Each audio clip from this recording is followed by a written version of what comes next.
Right, so we have a request from Intel. Hold on.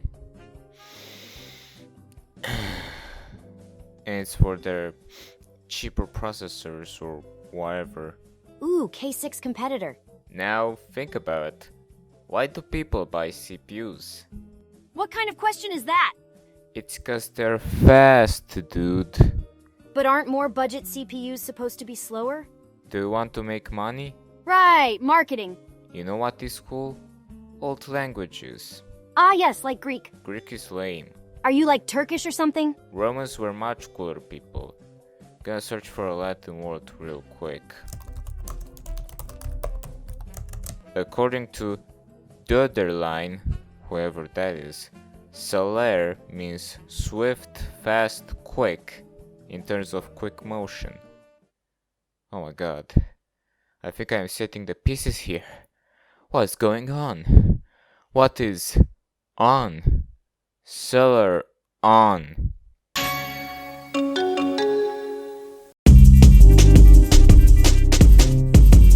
The Celeron brand had a dire life, even more now than ever. What started as an underwhelming line during those flat one days turned into something actually decent before becoming absolute dog shit.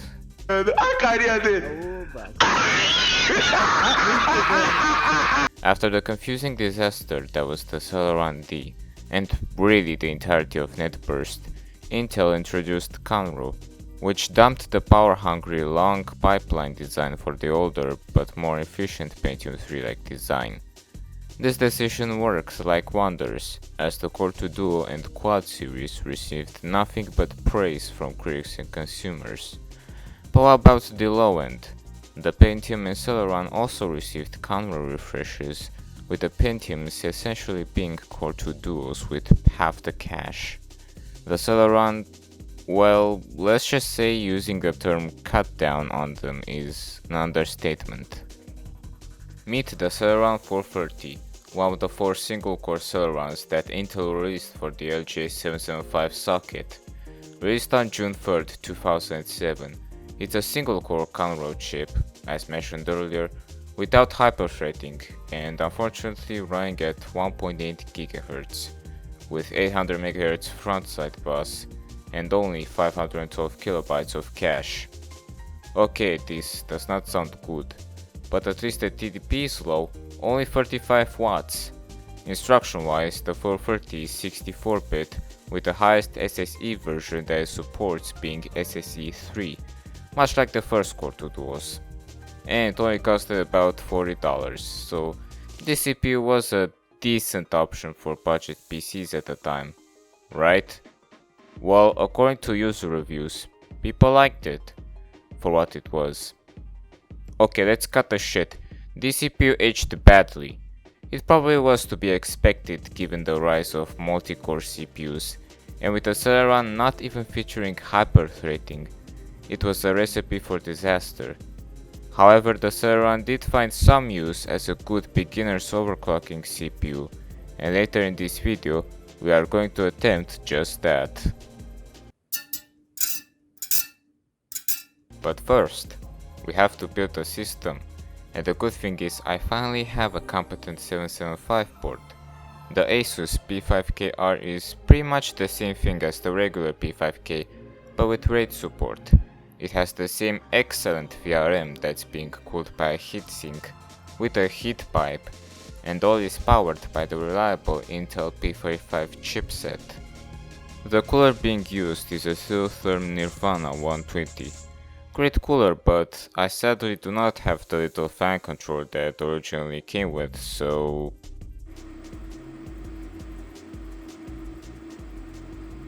That fan do be loud, but at least I don't have to worry about thermals when I'll overclock the little Celeron.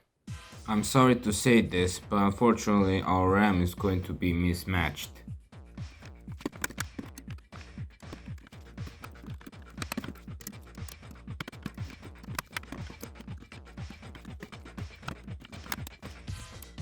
The GPU we are going to use is a GeForce GTX 750 Ti from Asus.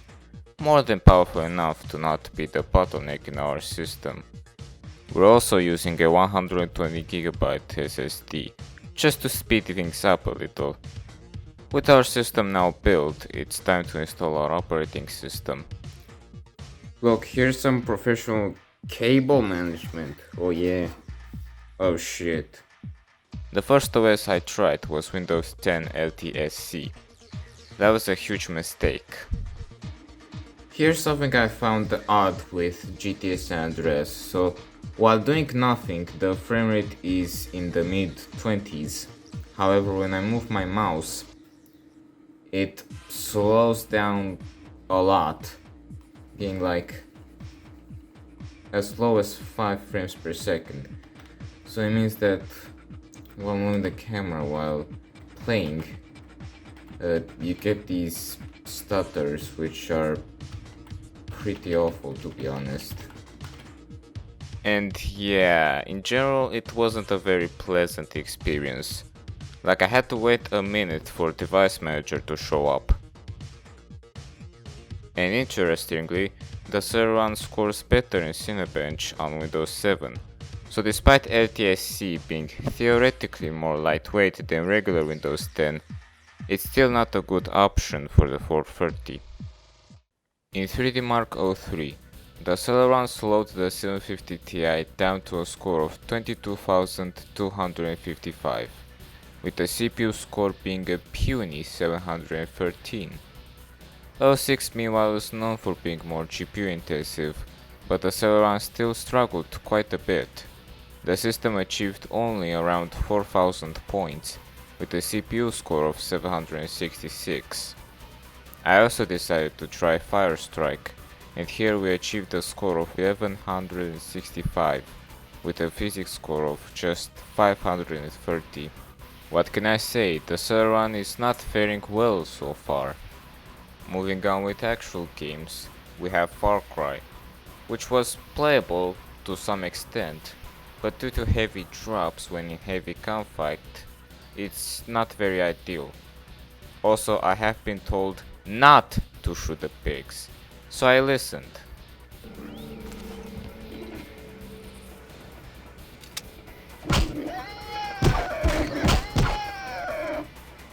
In GTA San Andreas, I have to give the Celeron some credit. It can actually cope with police chases and numerous NPCs, only dipping to 1% lows of 23 FPS. Okay, that still doesn't sound good, but at least it's better lows than on Windows 10. In Half-Life 2, indoor zones ran very well, but when looking at the distance outside, and with heavy physics, the game slows down to a crawl. It's unfortunate that this CPU from 2006 struggled here. The framerate in Need for Speed Most Wanted wasn't always consistent, but you know what? For an arcade racer like this one, I still find it to be enjoyable. UT 2004 wasn't bad. Framerate wasn't very high, but to me, it felt responsive enough on both maps. Well, this is interesting. In Trackmania Nations, the Celeron kneecaps our GPU down to almost the GMA X4500 level. I also tried the benchmark run, and here you can definitely notice that the Celeron is the culprit. Don't get me wrong, this is still playable, but it is a shame. Crisis was not great. While doing nothing, it was fine, but once more enemies came in, the Celeron fared poorly.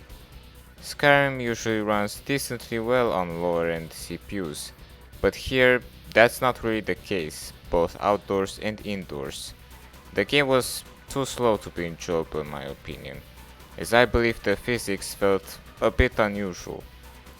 Finally, we have the Just Cause 2 Dark Tower benchmark, where sadly it performed worse than the consoles, I think.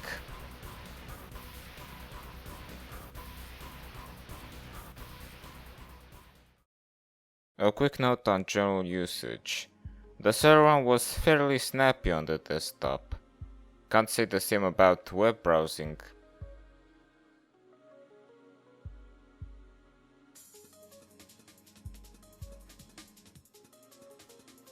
or YouTube. To go on with actual games, we have Quake 3, which wasn't too bad. Sure, particle effects will bring the frame rate down a little, but it's not atrocious. Or Steam, where the store won't even load correctly.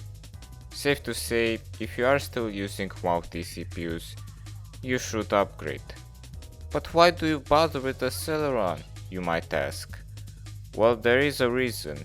I've been meaning to try out CPU overclocking for the past few years, and now I have a platform I can safely practice on. This is what I managed to do, going from 1.8 GHz to 3.37. Probably could have gone further if I increased voltages even more, but this isn't an in-depth overclocking video. What you should know is that the overclock did wonders for the Celeron. Major increases in 3D Mark 03, 06 and Cinebench, double the score in Firestrike, and very healthy boosts in games, especially with Far Cry, Half-Life 2 and Need for Speed. And yeah, I genuinely had fun overclocking this chip. It's an experience I recommend to many. And that is the Celeron 430, a halfway decent budget CPU that aged like milk after just a few years. In 2008, the Celeron would also receive the dual-core treatment with the E series. And guess what? The Celeron is still a dual-core to this day, at least on desktops. But recently the name was abandoned for mobile, which may bring an eventual death to this unfortunately troubled line. Thank you for watching this video. I worked a lot on it, for probably a few months. If you'd like to see more old and obscure hardware, feel free to subscribe. And I also have a Patreon if you'd like to support me.